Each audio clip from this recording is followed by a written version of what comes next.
గురు, బ్రహ్మాండమైన ఐడియా. ఈ డొక్కు కెమెరా అమ్మేస్తే కనీసం 200గా రావచ్చు. నేను 10th క్లాస్ పాస్ అయినప్పుడు మా నాన్నగారు కొనిచ్చిన వాచ్ ఇది అమ్మితే 100 గ్యారెంటీ. ఈ కళ్ళజోడు ఉండ్రా, ఇవన్నీ అమ్మగా వచ్చిన డబ్బుతో కనీసం మా అన్నని ఈ రాష్ట్రంలో దాటించలేం. ఇంకా 5 రాష్ట్రాలు దాటాలతాను. అదేమి చూడండిరా, 2000కి 1 రూపాయి తక్కువ అయితే కెట్టదురంటే జిడ్డులో పట్టుకుంటారు. అయ్యో, ఏం జెంట్లమన్ గారు, ఏంటి గొడవ? ఏం లేదు బాబు, మా ఇంట్లో అద్దెకున్న మనిషిని ఖాళీ చేయించి పెట్టవయ్యా అన్నాను. కాస్త రవిడేజం చేసి దానికి 2000 అడిగాడు. కొంచెం తగ్గించుకోవయ్యా అన్నాను. చాచి లంపకాయ కొట్టాడు. ఇదిగో మంచి బేరం, 1000 రూపాయలు ఇస్తావా? నీ ఇల్లు ఖాళీ చేయించి పెడతాం. 1000 రూపాయల? అయితే పదండి. ఏంటి పదండి, అవన్నీ మా వల్ల కాదు, మా గురువు వల్లే అవుద్ది. అడ్డుగో. నమస్కారం గురువు గారు. 1000 రూపాయలకు మంచి బేరం ఒప్పుకున్నాం గురు. నువ్వు కొంచెం రౌడీజం చేసి ఇల్లు ఖాళీ చేసి పెట్టాలి. రౌడీజం చేసి పెట్టాలా? రఫ్ ఆడిస్తాయేమనుకున్నావా? పాపం ఆయన ఇల్లు ఆయన ఖాళీ చేసి పెట్టడంలో తప్పే ఉంది. న్యాయమే కదా. ఒప్పుకో గురు ప్లీజ్. అంతేనంటావా?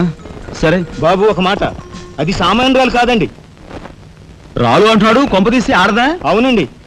ఆడదాని మీద నా ప్రతాపం చూపించడమా? సిగ్గులేదు. బాబు, మీరు ఒక్కసారి వచ్చి చూడండి.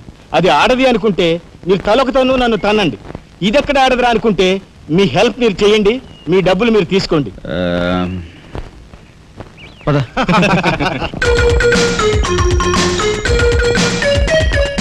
ఇదేనండి ఇల్లు. చెప్పానుగా, వెళ్ళు.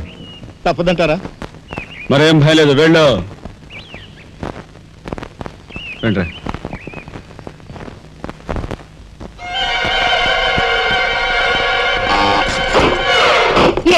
మా ఫ్యామిలీ రోడ్డు మీద ఉందమ్మా.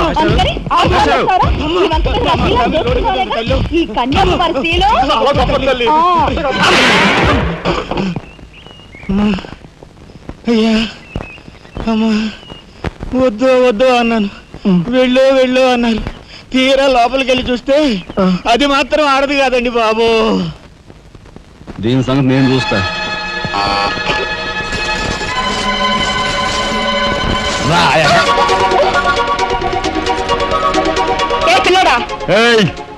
నా చెయ్యి పట్టుకుని బజార్కి లాగేంత మగాడువా నువ్వు? ఎంత ధైర్యం నిన్ను! చేయి చూసేదంత రఫ్ ఉందా? నాతో పెట్టుకోకు, రఫ్ ఆడించేస్తా. నువ్వు నాతో పెట్టుకోకు, నీ పని చెప్తాను.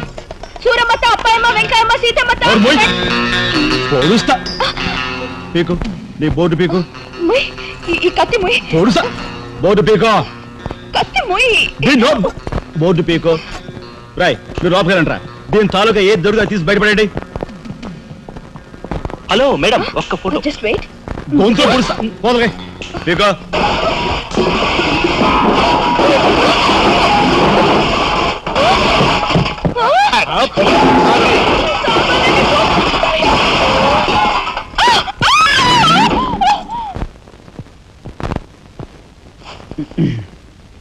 చిన్నాయ్, నువ్వు రేపే ఢిల్లీ వెళుతున్నావు. వారం తర్వాత ఆ 25,000 నీకు అన్నయ్య పంపిస్తాడు. ఇదిగో నీ ప్రయాణపు ఖర్చులు 500. ఏంటి అన్నయ్య ఏమన్నాడా? అన్నయ్య ఆజ్ఞ అనుకో, నా రిక్వెస్ట్ అనుకో. ఇస్తున్నాను, తీసుకో.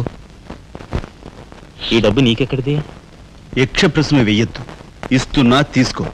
అంతేగాని ఎక్కడి నుంచి వచ్చాయి, ఎలా వచ్చాయని డీటెయిల్స్ మాత్రం అడగ. డబ్బులు నీకు ఎక్కడైరా? చెప్పానా? యక్ష ప్రశ్న అడుగుతున్నది నేను. ఎక్కడదా ఈ డబ్బు నీకు? అన్నయ్య చిక్కు చిక్కు. అదే ఈ డబ్బు ఎక్కడదా నీకన్నా అడుగుతున్నాను. చెప్పరా? అలా దబాయిస్తా ఉంటానే. నేను దొంగతనం చేసినట్టు, జోబులు కొట్టేసినట్టు. అయితే రౌడీ చేసి సంపాదించావా? నాన్న రౌడీని కాను. అయితే అప్పు చేసావా? అది చేయికి ఇది చేయికి ఇంతలో నేను నీకు ఇంత డబ్బు ఎలా వచ్చిందిరా? ఏమిట్రా పెద్దోడా దబాయింపు? వాడు ఏం చెప్తే అది నిజం. వాడు ఎవరనుకుంటున్నావు? సాక్షాత్తు అన్నయ్య, ఇప్పుడు వివరాలు ఏమీ అడగద్దు. అన్ని తర్వాత వివరంగా చెప్తాను. వివరంగా చెప్తాడు. వదినా, తప్పు. వదినా, వదినా. ఏం బాబు? ఇదిగో వదినా, అన్నయ్య కోరిక ప్రకారం నీకు పట్టు చీర, బంగారు నగలు. బంగారు నగలు? బంగారు నగలంటే బంగారు లాంటి గిల్ట్ నగలు. అయితే రాత్రి మేము మాట్లాడుకున్న మాటలు. అన్నయ్య, ఇప్పుడు వివరాలు అడగద్దు, అన్ని తర్వాత వివరంగా చెప్తాను అన్నానా? ఇప్పుడు వివరాలు ఏం అడగద్దు, తర్వాత అన్ని వివరంగా చెప్తాను అన్నాడా? ఆ వివరాలు నేను చెప్తాను.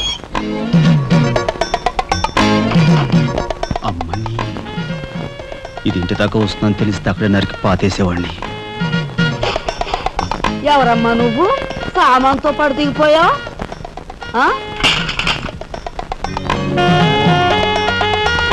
రావే రఫ్ పడతా. Excuse me.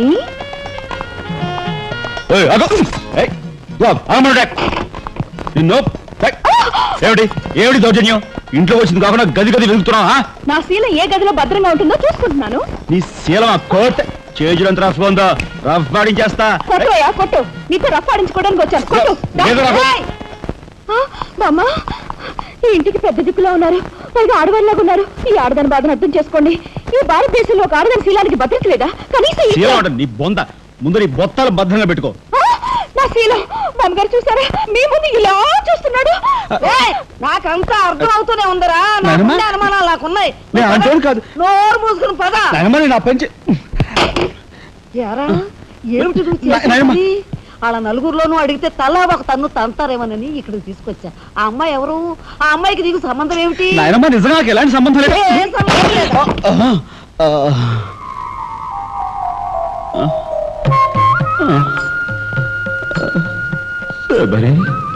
ఏం జరిగింది? అయ్యో దేవుడు, నువ్వు వచ్చావా? అవును శబరి, నా శబరి ఆవేశం చూసి ఏం జరుగుంటుందా అని వచ్చాను. ఏం జరిగింది? ఇంకా ఆవేశం ఏమిటయ్యా, నీ అంశతో పుట్టిన నీ మనవడు ఏం చేశాడో చూడు. ఆ అమ్మాయిని ఎవరినో తీసుకొచ్చాడు. ఏనాడైనా మన ఇంటా వంట ఉందా? శబరి, నువ్వు అనుకున్నట్టుగా చిన్నవాడు అలాంటి వాడు కాదే. నువ్వు అనవసరంగా ఆవేశపడలేవయ్యా అని సమర్థిస్తున్నావు. ఆ పిల్లవో నా శీలమో నేను రోడ్డును పడ్డా అని అంటుంది. ఇప్పుడు ఏ ఆధారం లేని ఆ పిల్లని మన ఇంట్లో పెట్టుకోవాలా అక్కర్లేదా? చూడు శబరి, నువ్వు కొంచెం చూసి చూడలేదు.